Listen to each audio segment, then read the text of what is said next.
Avvaliga ekspertlarni aniq qilib oldim, so'ng savollarimni qayta ko'rib chiqdim va jamoa bilan ana shunday repetitsiya qilishga ham ulgurdik. Lekin reklama e'loni chiqqandan so'ng biroz hayajonlandim va yo'lda ham savollarimni tinglab, nutqimdagi ba'zi bir kamchiliklarni bartaraf etishga harakat qildim. Studiyaga kelgach, bizni ana shunday mazali taomlar bilan siylashdi va biroz o'zimga qarab olganimdan so'ng podkast boshlandi.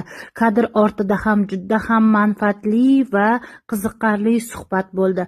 Juda ham savobli ishni boshlab qo'yishdi. Buni men sizga ertaga ma'lum qilaman.